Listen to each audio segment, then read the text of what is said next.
আল্লাহর একজন পয়গম্বর যার নাম মুসা কালিমুল্লাহ। নাম কি? মুসা কালিমুল্লাহ একদিন তুর পাহাড়ে কথা বলার জন্য আল্লাহর কাছে যাচ্ছেন।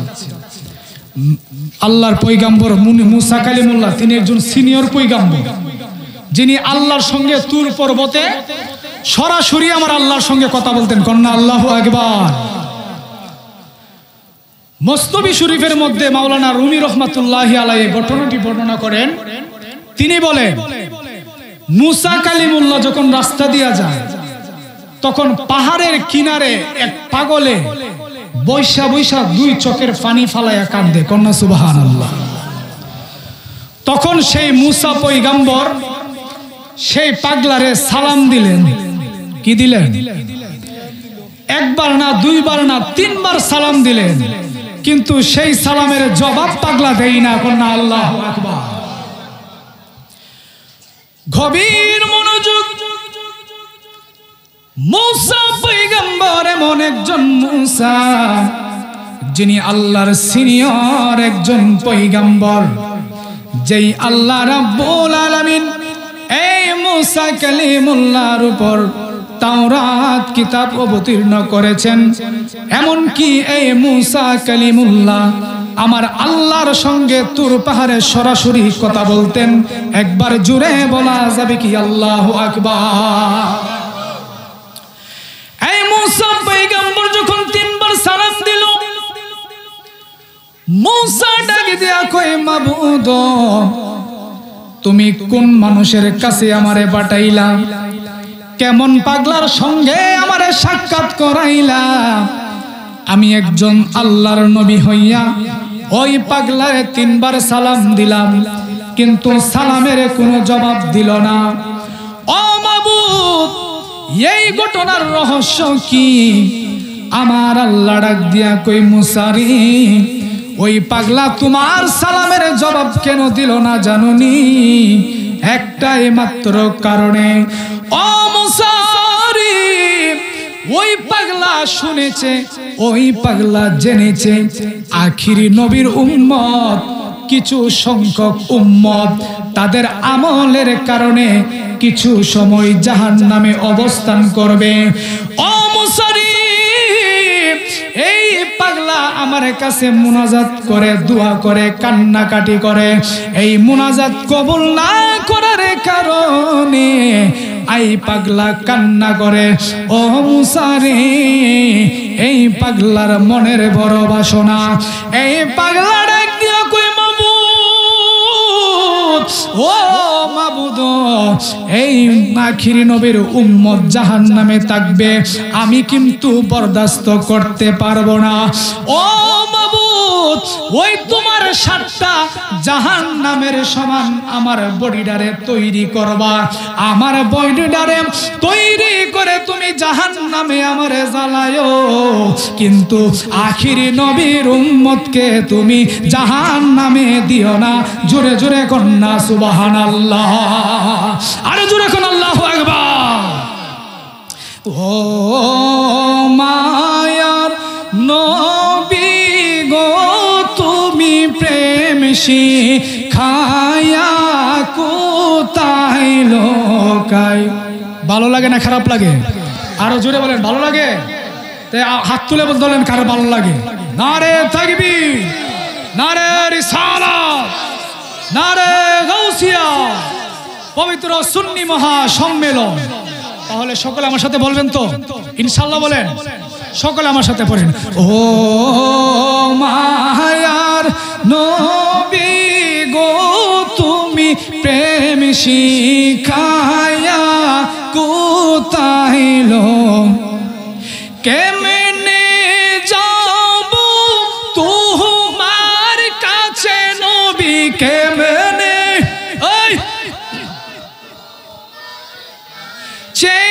স্বপ্নে এসে বলো না তুমি প্রেম শিখায়া কোথায় লোকাইলা? বলেন জিন্দা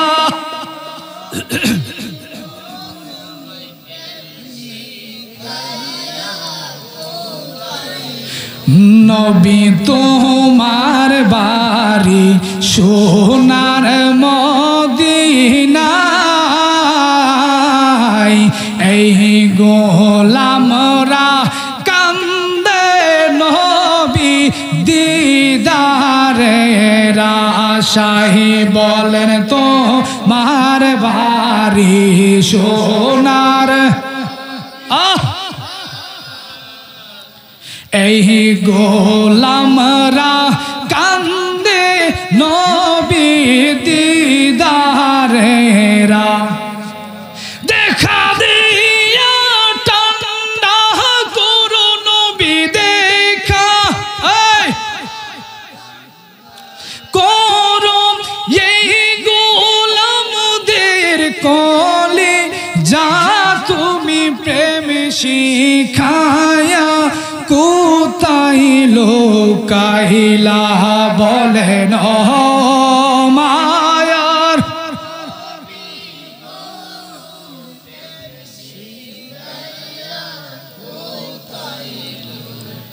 সেই নবীর প্রেমের দরকার আছে না নাই?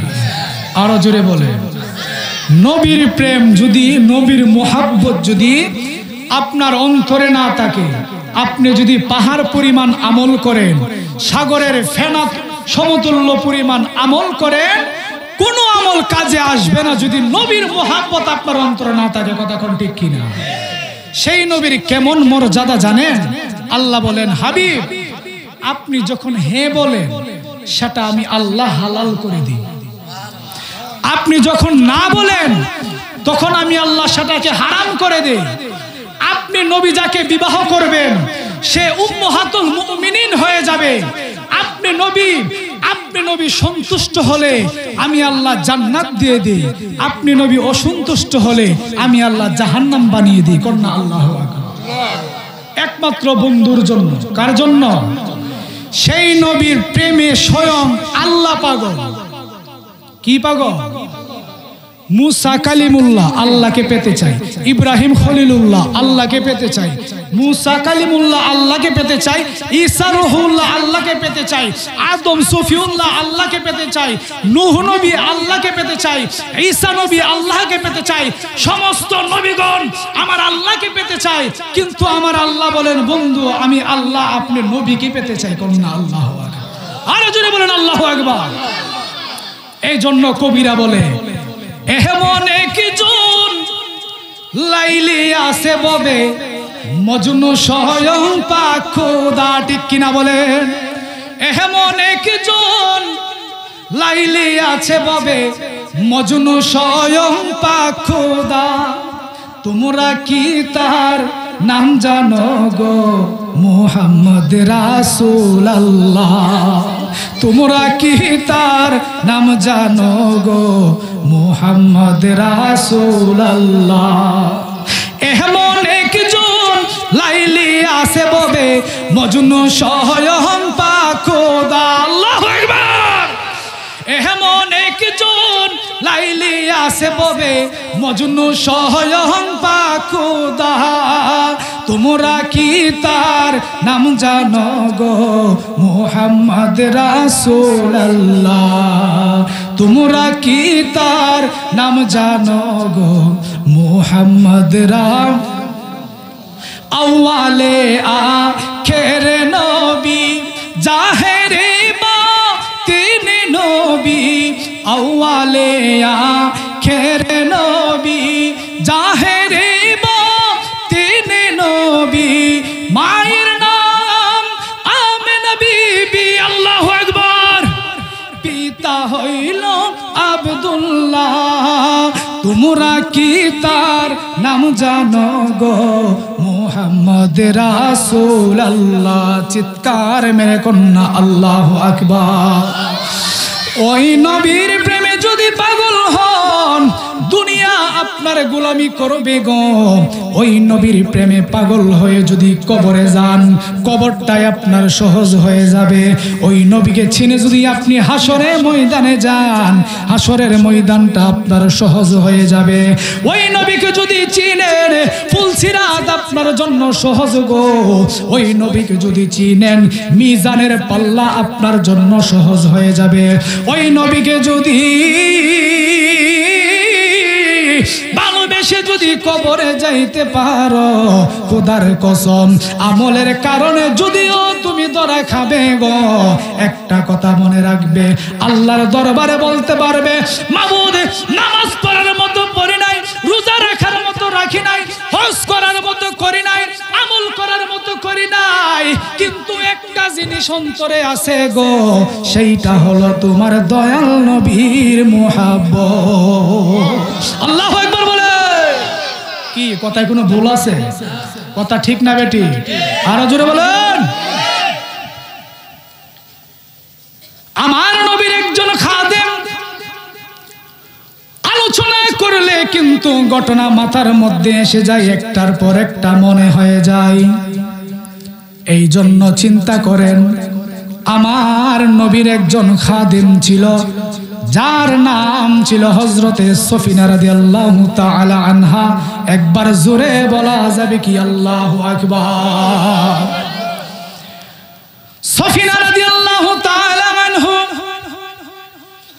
রোম নগরের মধ্যে কোন এক যুদ্ধের ময়দানে মুসলমানদের সঙ্গী ছিলেন।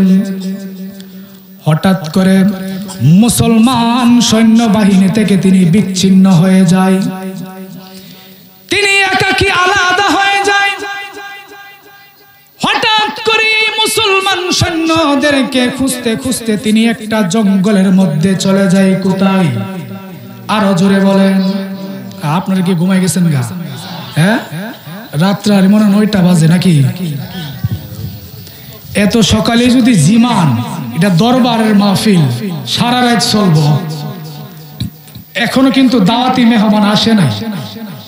আমি এলাকার সন্তান, আমাকে সবাই চিনেন, আমি আলোচনা করতেছি। দাওয়াতি মেহমান কি আসে না? এখন যদি জিমাই যান গা তাইলে কিন্তু হইতো না। শরীর আমাদের গরম রাখতে হবে। কি রাখতে হবে? গরম রাখতে হবে। নবীর প্রেম অন্তরে নিয়ে মাহফিলে বসে সারা রাত কাটাবো। কথা কোন ঠিক কিনা? সমস্যা আছে না? যাবেন গেলা আমরা কয়ে যান। নবীর খাদেম ছিল, কি ছিল? হারিয়ে তিনি জঙ্গলের মধ্যে যখন চলে গেল গো, খুঁজতেছে, পাই না, অন্তরের মধ্যে বই বই করতে করতে যখন তিনি রাস্তায় হাঁটে গো, যেখানে বাগের বই সেখানে সন্ধ্যা হয়ে, একটা কথা আছে না নাই? হাঁটতে হাঁটতে সামনের দিকে জঙ্গলে তাকাইয়া দেখে ওনার সামনে একটা সিংহ।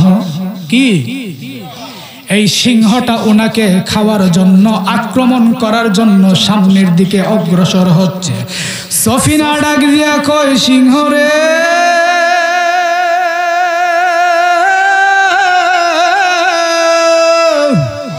আল্লাহু আকবার।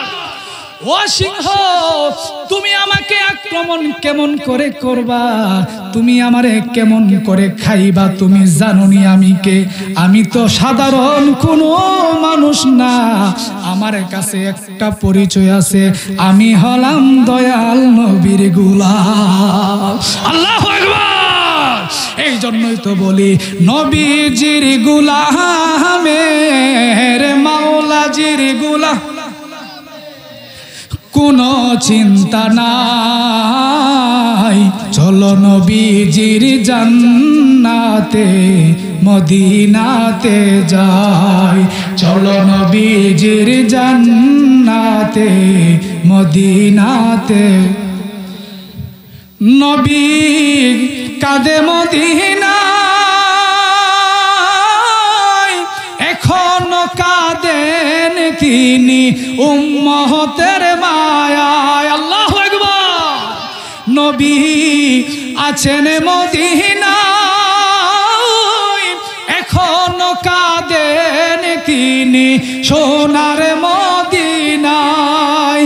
দিন রজনী কান্দে তিনি, দিন রজনী কান্দে তিনি উম্মতের মায়ায়। চলো নবীজির জান্নাতে, চলো নবীজির জান্নাতে। কঠিন হাসরের দিনে উম্মত বিনে যাবে না জান্নাতের গেটে। আল্লাহু আকবার। সেই নবী কি আপনাকে ছাড়া জান্নাতে যাবে? আমার আল্লাহকে বলেছেন, মাবুদ আপনি, আমি নবী হাসরের ময়দানে জান্নাতের গেট খুলব না, জান্নাতে যাব না যতক্ষণ পর্যন্ত আমার সমস্ত উম্মতকে আপনি জান্নাতের ফয়সালা না করবেন। কন্যা আল্লাহু আকবার। তো সেই নবীকে ভালোবাসবেন না কারে ভালোবাসবেন? কেউ বাজান ঠিক না বেটি? যাই বলতেছিলাম মূল আলোচনা, সফিনা যখন সিংহকে পরিচয় দিল, আমি কিন্তু সাধারণ মানুষ না, আমি হলাম মদিনাওয়ালা, ওই নবী পাকের দয়াল নবীর গোলাম। কি এই কথা যখন বলল রে, ওই সিংহ খাবে তো দূরের কথা, ওই সিংহ আক্রমণ করবে দূরের কথা, বরং এই সফিনা রাদিয়াল্লাহু তাআলা আনহার চতুর্পাশে ঘোরাফেরা করে, চতুর্পাশে ঘোরাফেরা করে। হঠাৎ করে পথ চলতে চলতে ওই সিংহটা সফিনাকে পথ দেখিয়ে সেই মুসলিম সৈন্য বাহিনীর সাথে তাকে দেখা করিয়ে দিল। একবার জোরে বলা যাবে কি আল্লাহু আকবার? নবীর গোলাম পরিচয় দিয়া সিংহ থেকে মুক্তি পাইল। আর আজকে আমাদের দেশের কিছু মোল্লাকে নবীর গোলাম নাকি বলা হারাম, নবীর গোলাম নাকি বলা যাবে না। তো আমরা নবীর গোলাম না, আমরা কি তোর বাপের গোলাম? এই কথা কোন ঠিক না বেটি? নবীর জন্য মরব, নবীর জন্য জীবন দেব। আমার বাবাও যদি নবীর বিপক্ষে কথা বলে সেই বাবাকে তালাক দেব, কারণ এটা হলো ঈমানের দাবি। কথা কোন ঠিক কিনা? কারণ আমরা সবকিছু সহ্য করতে পারি, নবীর বিরুদ্ধে কেউ কথা বলবা আমাদেরকে তো নরম মনে করো না, টুপি দিকে ফিন্দা রাখি, জুব্বা দিকে ফিন্দা রাখি, এত নরম মনে করো না। কিন্তু নবীর বিরুদ্ধে কথা বললে সমস্ত সুন্নি জনতা যাদের অন্তরে নবীর মোহাব্বত আছে তারা কখনো নিজের জানের ভয় করে না। কথা কোন ঠিক কিনা? মোল্লা আইছো, তুমি আইছো আমার বুঝাইতা নবীর শান কি, নবীর মান কি। আমরা তো পড়ালেখা এখনো শেষই করছি না, খালি শুরু। আমরা নবীর শান পাই, তোরা পাস না কেন? কিরে এরা নবীরে মানে না, এরা নবীরে মানে না, আবার নবীর শানে কটূক্তি করে, আবার ওলি আল্লাহর শানে বেয়াদবি করে। আছে না? না, এই ধরনের গারমুডাওগুলোর কাছ থেকে আপনারা দূরে থাকবেন। আপনাদের ঈমান আমলকে হেফাজত করার জন্য এদের কাছ থেকে দূরে থাকবেন। অন্তত দরকার হলে একা চলাফেরা করবেন, কিন্তু কখনো নবী ওলির দুশমনের সাথে চলাফেরা করা যাবে। গভীর মনোযোগ। জঙ্গলের মধ্যে একটা হরিণ বাস করত। কি একটা হরিণ বাস করত, খাবারের সন্ধানে বের হয়েছিল। খাবারের সন্ধানে বের হয়েছিল। কিসের সন্ধানে? খাবারের সন্ধানে বের হয়েছিল। হঠাৎ করে সামনে এক বেদুইন শিকারীর কাছে সেই হরিণটি বন্দী হয়ে গেল। বন্দী হয়ে যখন গেল রে, এই রাস্তা দিয়ে তখন আমার দয়াল নবী যায়। আল্লাহু আকবার কইতেন না? রাস্তা দিয়া দয়াল নবী হতেন চলমান, খুদার হুকুম পেয়ে মেঘে, খুদার হুকুম পেয়ে মেঘে ছায়া করত দান। নবীজি ঈমান শোনো তার শান। নবী সবাই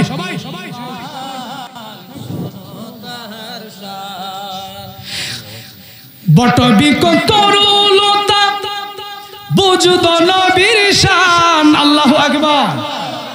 বটবৃক্ষ তরুলতা বুঝতো নবীর শান। তুই মানব হইয়া গাট্টি সুরার বাচ্চা চিনলে না নবীর শান। ঠিক না বেটি? আরে তুই মানব হইয়া সেই নবীর উম্মত দাবি করস, নবীর শান চিনস না, মান চিনস না, নবীর কিভাবে আমরা কিভাবে নবীকে সম্মান বাড়ানো যায় সেটা তোর মুখ দিয়ে আসে না। বেয়াদবিমূলক উচ্চারণ শুধু নবীর তোর মুখ দিয়ে বের হয়।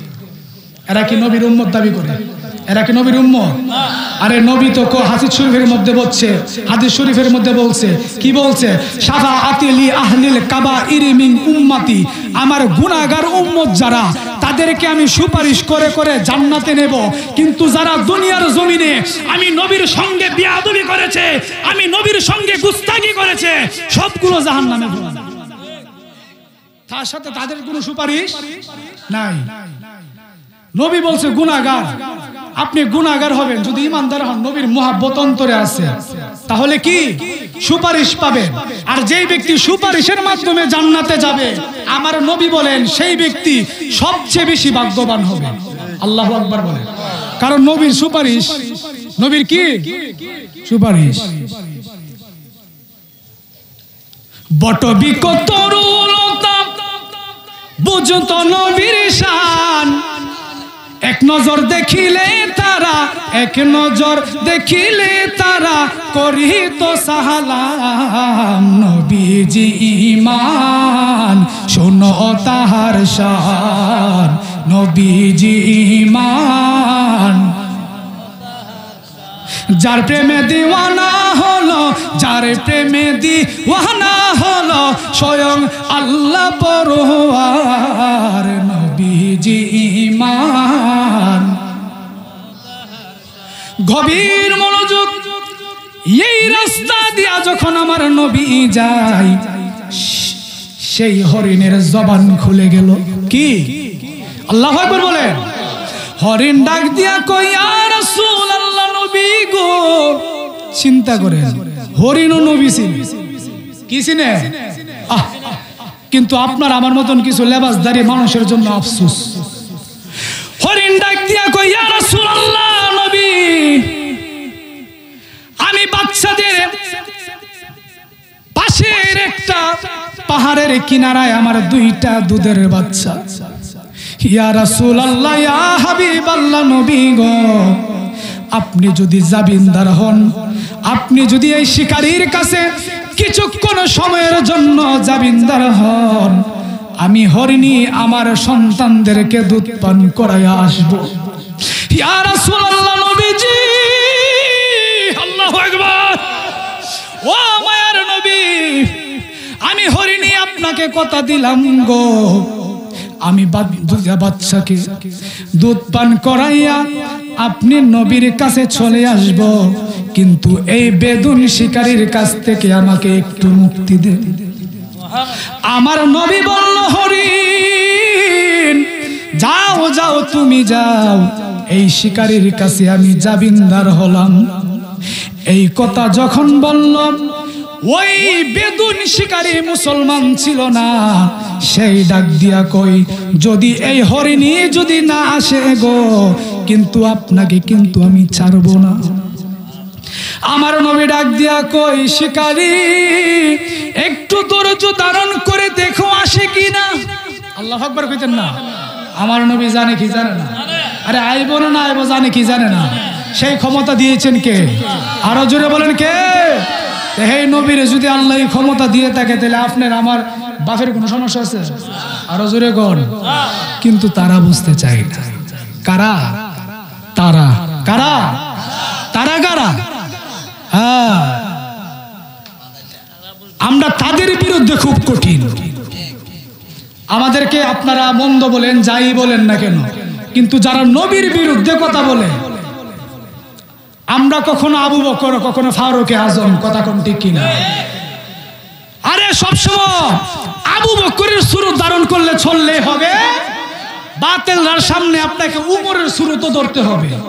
উমর কেমন ছিলেন? উমরের বাপ কইছিল যে, এই উমর, তুমি যার পিছনে ঘুরো এ তো একটা পাগল, তুমি যার পিছনে ঘুরো, কি কইছে? পাগল কইছে। উমর কইছে, আপনি আমার নবীরে পাগল কইছেন, আপনি তো দুনিয়াতে টাকার কোনো অধিকার রাখেন না। সাথে সাথে গর্দানটা আলাদা করে দিস। সেই হরিণী দুধ পান করাইয়া সাথে সাথে চলে আসছে। আল্লাহু আকবার বলবেন না? এই কথা, এই দৃশ্য যখন বেদুইন দেখলো, হরিণী আমার নবীর কদমের মধ্যে মাথা ঝুঁকাইয়া দিল রে। এই অমুসলিম বেদুইন যখন ঘটনা দেখলো, বেদুইন ডাক দিয়া কই, জীবনে কত মানুষ আমি দেখিলাম, এমন মহামানব আমার জীবনে দেখি নাই। এই বেদুইন কি করলো, তার মাথাও আমার নবীর কদমে ঝুঁকাইয়া এই বেদুইন কালেমা পড়ে মুসলমান হয়ে গেল। জুড়ে জুড়ে কন্যা আল্লাহু আকবার, আর জুড়ে কন্যা ইয়া রাসূলুল্লাহ। আমার নবী ডাক দিয়ে কই, হরির তুমিও তোমার জীবন রক্ষা পাইল, আর এই বেদুইন ইসলাম ধর্ম গ্রহণ করে আল্লাহর জাহান্নামের আগুন থেকে মুক্তি পেল। জুড়ে জুড়ে কন্যা সুবহানাল্লাহ। নামাজের ভিতরে কাউকে সালাম দেয়া যায় না, নবীকে সালাম না দিলে নামাজ তো ভাই হয় না। হ্যাঁ, নামাজও নবীরে রাখছে, কথা বললে শুধু বের হই। আসলে অন্তরের জ্বালা কি নিবানো যায় না, কথা বললেই বের হয়, আলোচনা করলেই কি বের হয়। কিন্তু দুঃখের বিষয় সময় কি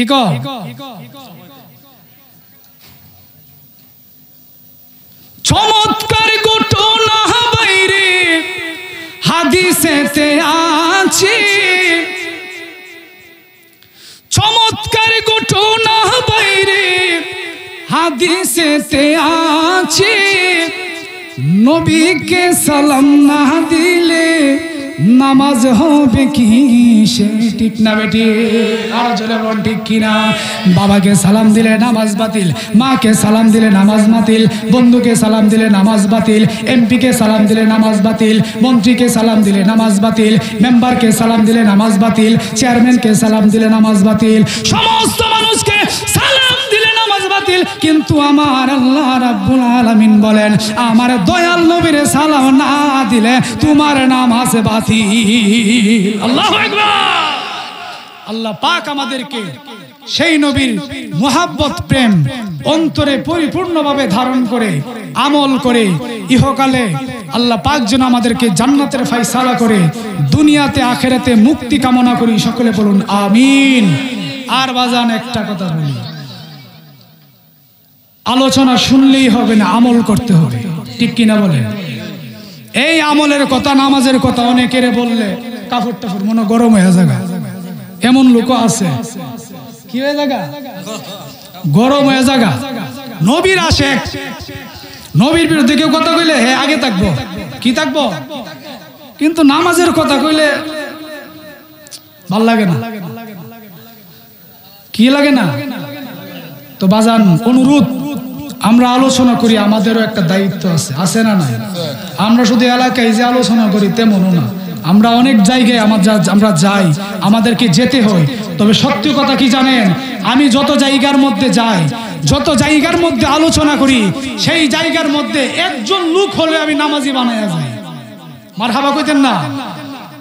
কিন্তু আমি ওই দিন এলাকাতে আলোচনা করছিলাম, অন্য এলাকার মধ্যে যাইয়া আমলের কথা বললে, নামাজের কথা বললে মাশাআল্লাহ অনেক লোক দাঁড়ায় যায় নামাজ পড়বো। কিন্তু বাজান আমার এলাকার মধ্যে সেদিন হারাইছিলাম, আমি শরমও ফিরে গেছি। পরে একজন লোক আমার বাঁচাইছে। কি করছে? বাঁচাইছে। এই লোকটারে আমি মন থেকে দোয়া করি। সেই লোকটা দাঁড়ায় কইছিল যে হুজুর আমি আগামীকাল থেকে নামাজ পড়ব। আমি এই পর্যন্ত যতদিন বাড়ি ততদিন আমি দেখি বড় মসজিদে আমার সাথে